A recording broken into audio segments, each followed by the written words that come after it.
అక్కడ రాజమండ్రి నుండి వస్తున్నానండి. విజయవాడ టు రాజమండ్రి నుండి ఇక్కడికి హైదరాబాద్కి వచ్చాను. అయ్యా, మా దైవజనుల విషయంలో నేను మొరపెట్టేది ఒకటే, ప్రభుత్వం పట్టించుకోకపోతే బీజేపీ కానీ టీడీపీ కానీ కాంగ్రెస్ కానీ ఐ డోంట్ కేర్, ఏ ఒక్క ప్రభుత్వ నాయకుడు గనక ఇప్పుడు పట్టించుకోకుండా ఉంటే మాత్రం ఈ సముద్రం అంతా సునామీలాగా ప్రవాహమై ప్రతి ఒక్కరిని ముంచెత్తిద్ది. మాకు న్యాయం జరగాలి. వాళ్ళ కుటుంబానికి అన్యాయం జరిగింది. ఆయన సేవ తప్ప దేన్ని ఆయన ఆశించలేదు. ప్రతిఫలం ఆశించని ఉచితమైన రక్షణ సువార్తను బీదలను, దీనులను, దరిద్రులను, అనాథలను ఆయన హక్కును చేర్చుకొని వాళ్ళ కష్టకాలు పంచుకొని ప్రేమించిన నాయకుడు అండి. మేము హిందువులు, నాయుళ్ళు, అర్చకుడు మా తాతయ్య పండితుడు, అంత భయంకరమైన నిష్ఠాగరిష్టతో ఉపనిషత్తులు భాగవతం వల్ల వేసిన ఆ కుటుంబంలో నుంచి మేము వచ్చిన వాళ్ళం. ఈ అయ్య మాటల వల్ల సత్యము నుండి అసత్యములోనికి నడిపిస్తున్నారు అనేకులు. తప్పుడు మార్గంలో స్వలాభాపేక్షతో వాళ్ళు జీవిస్తున్నారు కొంతమంది. కానీ దేన్ని ఆశించకుండా చేసిన సేవ అయింది. అంత హత్య అని ఎట్లా చెప్తున్నారు మీరు? ఇది హత్యే, మాటికి ఇది హత్యే. ఎందుకంటే రాజమండ్రి ప్రాంతంలో మేము వెళ్ళాం, ఆ స్థలం అంతా చూసాం. మేము అక్కడ నుండి వస్తున్నాం. మేము విజయవాడ నుండి డైరెక్ట్ గా రాజమండ్రికి వెళ్ళిపోయాం. అక్కడ ప్రదేశాలన్నీ మేము మొత్తం మీడియాతో వీళ్ళందరితోనే మేము ఉన్నాం, జనాలందరితోనే. కానీ చాలా భయంకరంగా అక్కడ కర్రలు ఇంకా ఇతరత్ర సాక్ష్యాధారాలు ఉన్నాయి. కప్పేశారు పోలీస్ డిపార్ట్మెంట్. సీసీ ఫుటేజ్ కూడా అక్కడ ఆ వరకు వెళ్ళే వరకు సగానికి సగం కట్ చేసేసారు. ఇది అన్యాయం, ఇది అన్యాయం సార్. రక్తపు ఏరులో ఆయన అనాథగా పడి ఉండాల్సిన అవసరం ఏంటి? ఆయన బైక్ వేసుకొని వెళ్ళాడా? ఇదంతా అనవసరం. రాత్రింపగళ్ళు దేవుని సేవకుడు సువార్త కొరకే ప్రాణం ఇచ్చేంతగా ప్రేమించి ముందుకెళ్తున్నారు. నా యేసు ప్రజల కొరకు రక్తం కార్చి మీ కొరకు కూడా రక్తం కార్చి ప్రాణం పెట్టాడు. ఆయన మిమ్మల్ని ప్రేమిస్తున్నాడు సార్, అదే చెప్తున్నాడు ఆయన. ఏ మత బోధకులైనా సరే ఆయన క్వశ్చన్ వేసినప్పుడు అరటి పండు వలిచినట్లు చెప్పాడండి ఆయన. రోషం కలిగిన ప్రవక్త ఆయన. దీనులను బీదలను కనికరించడమే కాదు, హైయెస్ట్ ఎడ్యుకేటెడ్ ఆయన. ఆయన తలుసుకుంటే గొప్ప బిజినెస్ మ్యాగ్నెట్ అవ్వగలడు, గొప్ప కంపెనీకి CEO కాగలడు. ఏమీ ఆశించలేదండి. తన జీవితం అంతా దేవుని కొరకు దారాదత్తం చేశాడు. అత్త సాక్షిగా అయిపోయాడు. కుటుంబం అర్ధంతరంగా ఇప్పుడు నట్టనడి సముద్రంలో ఉంది సార్. ఏమండి చంద్రబాబు నాయుడు గారు, పవన్ కళ్యాణ్ గారు, మీరు స్పందించకపోతే పాస్టర్లు ఉపద్రవమై సునామీలో మీ మీదకి వస్తారు.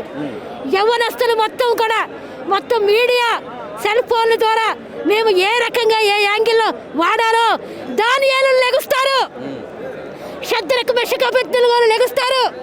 సింహాల నోళ్ళు మూసిన దేవుడు ఒక రాజుని గడ్డి కనిపించాడండి 7 సంవత్సరాలు. ఈ అగ్ని ప్రవక్త యొక్క రక్తం రాజమండ్రిలో మొర పెడుతుంది. ఏ వ్యక్తులు చంపారో, ఏ వ్యక్తులు ఈ భయంకరమైన చర్య తీసుకున్నారో వాళ్ళు బయటికి వస్తారు. మీరు దాచిన కప్పి పెట్టినా సరే ఈ రక్తం మొరపెట్టి బయటికి లేకుండా రాగదు. ఈ ఉద్యమం ఆగక మానదు. ఇది ఏరులై ప్రవహిస్తుంది. ఇది ఏరులై ప్రవహిస్తుంది. మీకు, మీ తరాలకి, మీ బిడ్డలకి శాపం, శాపం. అది ఒక అగ్ని ప్రవక్తను మీరు నిలువెల్లా చంపేశారు. ఆయన మత బోధకుడు కాదు సార్. సత్యము నుండి అసత్యములోనికి వెళుతున్న ప్రజలను తప్పుడు మార్గాల్లోకి తీసుకెళ్తున్న వాళ్ళని, రాంగ్ డైవర్షన్, రాంగ్ సిద్ధాంతాలు చెప్తున్న వాళ్ళకి గజ గజ గజగలనిచ్చిన యోధగాత్రపు సింహం సార్. హీరో తరపున నిలబడిన, యేసు తరపున నిలబడిన ప్రతివాది కింగ్ అండి. ఆయన కింగ్, రాజాది రాజు యొక్క బిడ్డగా ఆయన నిలబడ్డాడు. మాకు న్యాయం కావాలి, న్యాయం కావాలి. మీరు సాక్ష్యాలు కప్పిపెట్టిన రాజకీయ నాయకు కుయుక్తులు పన్నిన దేవుని ముందు నిలబడవు. దైవజనులందరూ మోకరించి మొరపెడితే, విశ్వాసులందరూ మోకరించి మొరపెడితే నీ రాజకీయం మొత్తం తలకిందులైపోద్ది. సింహాసనం నుంచి కిందకి రావాల్సిందే. మీ మూడిపోతాయి. గడ్డి కనిపిస్తాడు నా దేవుడు సార్. మేము క్షమించి ప్రార్థన చేసేవాళ్ళం, దీనులం సార్. ఎవరికి అపకారం చెయ్యలేదు సార్. నాయుళ్ళ కుటుంబంలో నిష్ఠాగరిష్టతో, మడులు వ్రతాలతో పూజలు చేసే కుటుంబంలో నుంచి వచ్చిన వాళ్ళు, ఉపనిషత్తులు, భాగవతం, సంఖ్యాశాస్త్రం, జ్యోతిష్ శాస్త్రం వల్ల వేసిన పండితుల కుటుంబంలో నుంచి వచ్చిందని నేను తక్కువ అంచనా ఎంత సార్ కట్టవుడు చూసి క్రైస్తవుల్ని పాస్టర్లని క్రీస్తు ప్రేమతో సహిస్తున్నాం మేము. క్రీస్తు ప్రేమను బట్టి నడుస్తున్నారు, దేవుని వాక్యానుసారంగా నడుస్తున్నారు. వీధుల్లో గుండెల్లో ప్రతి ఒక్కరి గుండెల్లో నా ప్రేమను తెలియచేయండి. వారి కొడుకు కూడా నేను రక్తం కార్చాను బిడ్డ, వాళ్ళకి తెలియదు ఈ సత్యము. నిత్యము జీవం ఒకటి ఉంది, నరకం ఒకటి ఉందని. రెండు రాజ్యాలు, కాశీలో మునిగినా ఎందులో మునిగినా పోదు పాప పరిహారం క్రీస్తు రక్తంలో తప్ప. అది డైరెక్ట్గా గుండె వెన్ను పుంజుకొని ప్రకటించిన వ్యక్తి మా అయ్యగారు. మరి ఏం డిమాండ్ చేస్తూ ఉన్నారమ్మా మీరు ఇప్పుడు ప్రధానంగా? ఏంటంటే ఏం డిమాండ్ చేస్తూ ఉన్నారు? కుటుంబానికి న్యాయం జరగాలి. ఆ కుటుంబ విషయంలో మీరు పట్టించుకోవాలి. మీరేం చేస్తారో తెలియదు. మీ తరపున కానీ హిందూ తరపున కానీ గుళ్ళు గోపురాలు కూల్చినా కానీ, లేకపోతే అక్కడ ఎవరికైనా బాబాలకు ఏమైనా జరిగితే కూడా ఇమ్మీడియట్గా అక్కడికి వచ్చేస్తారు, రంగప్రవేశం చేస్తారు. ఇంత గొప్ప దైవజనుని మీరు మట్టు పెట్టారు కదా, రండి మీరు బయటికి రావాలి. ప్రతి రాజకీయపు కుర్చీ కదలాలి. ఇప్పుడు ప్రతి నాయకుడు, మంత్రి, కార్పొరేటర్, ఎమ్మెల్యే, ఎంపీలు కదలాలి. లేకపోతే మాత్రం మీరు జవాబు ఇవ్వాల్సి ఉంటుంది. ఇది సునామీలో కొడుతుంది మీ మీదకి. నేను ధైర్యంగా చెప్తున్నా, రండి మీరు బయటికి రండి. ఆ కుటుంబానికి న్యాయం జరగాలి. చిన్న బిడ్డలు సార్, చిన్న బిడ్డల జీవితాలు అన్యాయం అయిపోతున్నాయి. ఆ తల్లి శోకము, కడుపు శోకం మీరు తీర్చగలరా? కడుపు శోకం మంచిది కాదు, భయంకరమైన ఉప్పెనలా మారుతుంది. మీ మీదకు ఉపద్రవంలోకి వస్తుంది. ప్రభుత్వాలు, రాజకీయ నాయకులు న్యాయం చేయకపోతే, పోలీస్ డిపార్ట్మెంటు, సిబిఐ డిపార్ట్మెంట్ పట్టించుకోకపోతే, న్యాయాన్ని వక్రంగా తిప్పితే మాత్రం అది సునామీలో మీ మీదకే వస్తుంది. ఉపద్రవమైన వెనుక పుట్టిస్తుంది. రాజులు, యాజకులు నా దేవుని సన్నిధిలో నిలబడలేరు. ఆయన కంట్రోల్లో ఉంది మీ సింహాసనం కూడా. గుర్తుపెట్టుకోండి, మేము ప్రార్థన చేస్తున్నాం సార్ రాజకీయ నాయకుల కొరకు. ప్రజల పక్షంగా మా దేశం కోసం ప్రాణం ఇచ్చేంతగా ప్రేమిస్తూ ప్రార్థన చేసే ప్రార్థనా వారియర్స్ మీ సువార్థికులం మాత్రమే.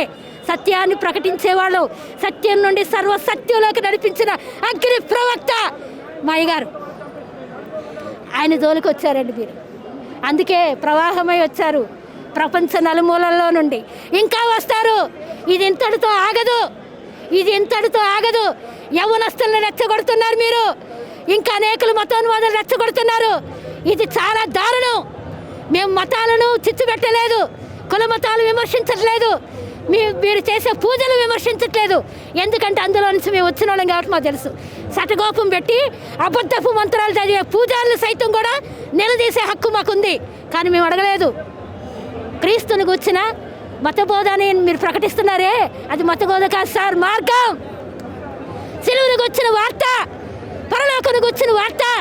యేసు త్వరలో తిరిగి రాబోతున్నాడు, ఆయన్ని కూర్చిన ప్రేమను మేము ప్రకటించకపోతే మాకు శ్రమ అని మాకు ప్రకటించాడు. కాబట్టి సువార్థికులమై ఈరోజు మేము క్రీస్తు కొరకు నిలబడుతున్నాం సార్. మేము వచ్చేటప్పుడు అన్నీ కోల్పోయాము, మైండ్ బ్లాక్ అయిపోయింది. ఎంత గొప్ప దైవజనుడు అంటే, ఏ దైవజనుల్లో క్రీస్తు ప్రేమ చూడలేదు. మా దైవజనుల్లో మేము చూసాం సార్, రుచి చూసాం.